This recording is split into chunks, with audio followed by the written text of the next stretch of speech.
Bonjour les femmes qui changent le monde, vous êtes de plus en plus nombreuses à créer votre site internet et chez Amarante, je fête le 500e site créé à 4 mains ou en formation.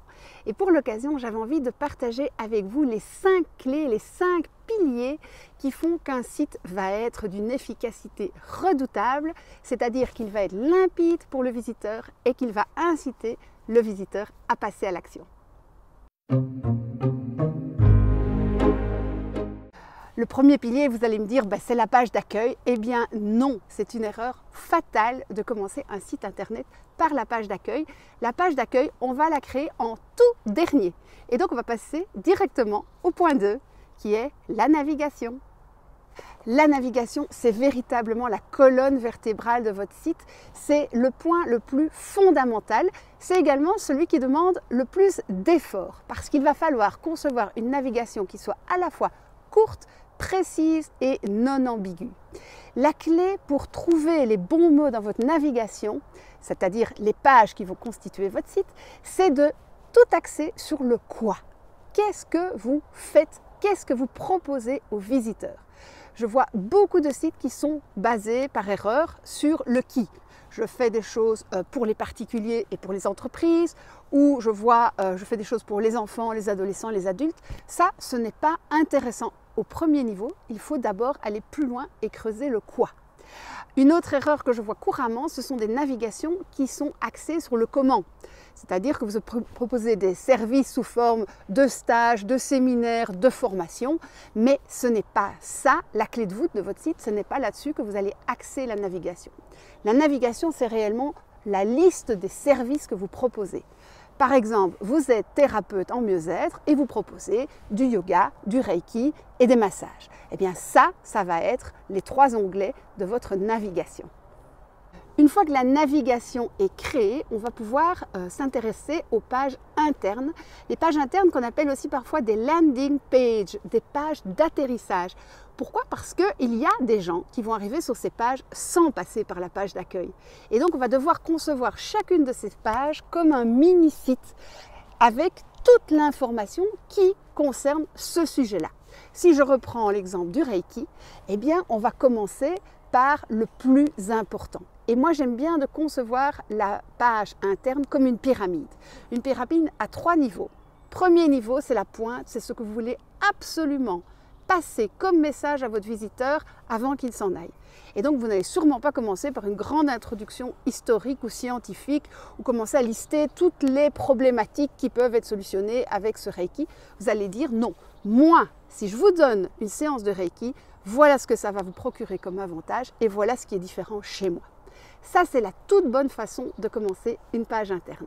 Et juste après que vous avez donné ces arguments-là, vous appelez à l'action. Vous allez mettre un bouton tout de suite après ce premier paragraphe qui va proposer aux gens, par exemple, de prendre rendez-vous en les envoyant vers la page contact, ou de vous contacter, ou de vous inscrire à une formation, ou de, je ne sais pas moi, acheter en ligne. Donc, directement après ce premier paragraphe, ce premier niveau de la pyramide, un appel à l'action. Il y a quand même des gens qui ne vont pas tout de suite être d'accord de vous prendre une consultation. Donc là, il va falloir ajouter un deuxième niveau.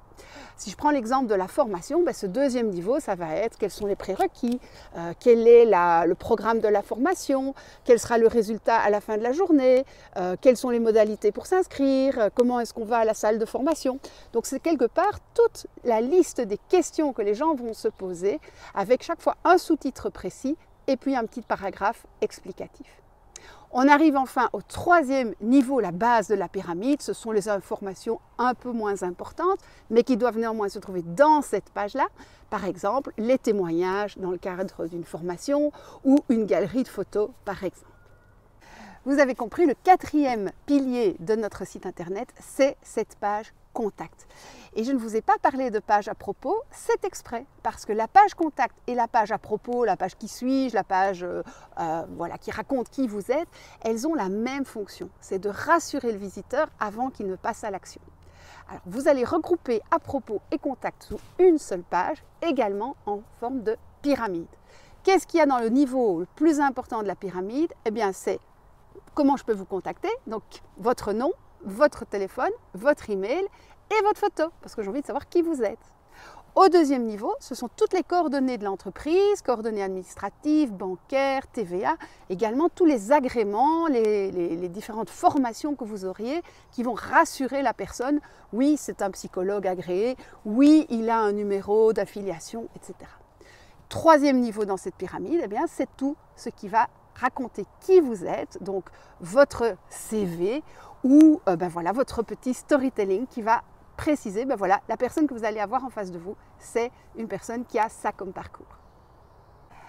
Et on termine enfin par cette fameuse page d'accueil. La page d'accueil, puisque vous avez déjà tout mis dans le site, c'est parfait. Il n'y a plus qu'à en faire une page efficace, c'est-à-dire une page d'accueil qui invite les gens à rentrer dans le site.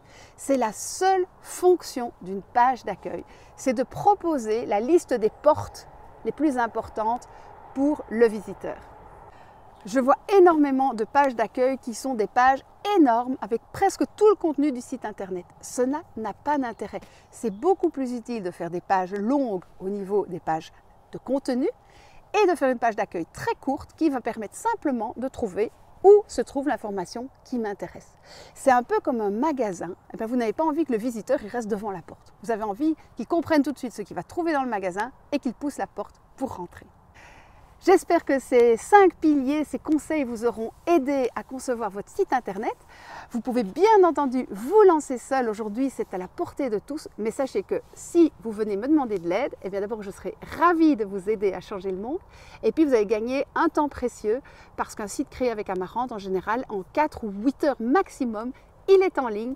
Et là, vous pouvez vraiment être chez vous, commencer à parler au monde de ce que vous faites pour le rendre meilleur. Je vous souhaite beaucoup de plaisir dans votre communication en ligne et je vous dis à bientôt. Ciao!